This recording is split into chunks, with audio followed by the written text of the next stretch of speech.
Je m'appelle Anthony Quevillon, je suis cofondateur de Opsys. On est un cabinet professionnel pour des jeunes entreprises, petites entreprises start-up du Québec. Une partie de mon travail, c'est d'accompagner les jeunes entreprises au niveau juridique, donc de donner des conseils sur l'état de la loi, les règlements, qu'est-ce qui peut être fait, qu'est-ce qui peut ne pas être fait au Québec et ailleurs au Canada. Au Canada, il existe plusieurs types de propriété intellectuelle. On a tout ce qui est droit d'auteur, marque de commerce, dessin industriel et brevets.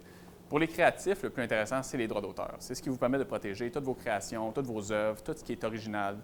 On parle d'œuvres artistiques, de dessins, de textes, de musique. Et vraiment, c'est ce qui vous empêche, c'est vous permet d'empêcher d'autres autrui de vous copier, de vous plagier, de prendre vos œuvres et d'essayer de faire de l'argent avec votre création. Le droit d'auteur, ça s'acquiert automatiquement. Donc, dès que vous êtes un auteur de quelque chose, vous avez un droit d'auteur, vous n'avez pas besoin de faire quoi que ce soit pour le protéger. Par contre, il y a toujours une question de preuve. Comment je prouve que je suis l'auteur? Comment je prouve que je suis le premier à avoir créé une création? À l'époque, ce qu'on faisait, on mettait un manuscrit dans une enveloppe, on le postait à Post Canada, on avait une étampe et les gens utilisaient un petit peu ça pour prouver qu'il était le premier auteur.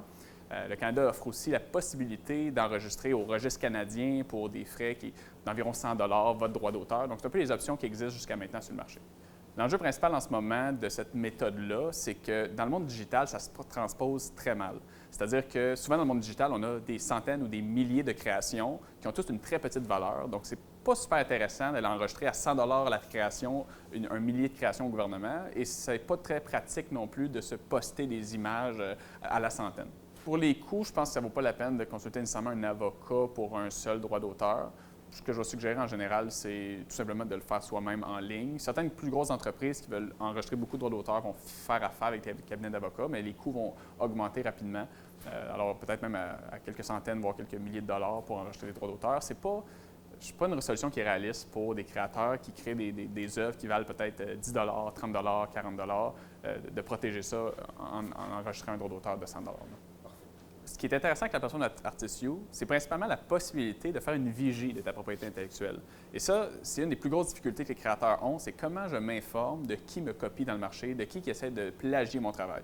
Et d'avoir une plateforme qui reconnaît quelle est ta création et qui fait des recherches automatisées en ligne sur qui est en train d'utiliser ce que j'ai fait, c'est une plus-value incroyable pour faire la surveillance en fait du plagiat de nos créations. Artis.io, c'est une plateforme qui vous permet premièrement, d'enregistrer votre preuve d'antériorité sur votre propriété intellectuelle. Donc, d'avoir une preuve que vous êtes soit le créateur ou le créateur antérieur d'une œuvre. Par la suite, ça vous permet de faire la vigie de toutes ces créations-là en ligne systématiquement. Et finalement, il y a même quelques conseils qui vous sont donnés si vous détectez avec la vigie du plagiat par des tierces parties. La blockchain, c'est une nouvelle technologie. C'est sûr que le gouvernement bouge à une certaine vitesse. Les lois ne sont pas encore tous up-to-date par rapport à ça, mais partout dans le monde, des nouvelles lois aux États-Unis, un peu en Europe, commencent à émerger où on reconnaît la validité de la blockchain pour une utilisation en preuve devant les tribunaux. Au Canada, la manière officielle de protéger ton droit d'auteur, c'est de l'enregistrer au registre, c'est la façon reconnue par la loi. Maintenant, ça n'empêche pas beaucoup de créateurs de s'envoyer par la poste leur création, leur texte avec leur étampe, puis d'utiliser ça comme une preuve d'antériorité. Puis c'est un peu ce qu'Artis.io vient de faire pour la nouvelle génération de créateurs.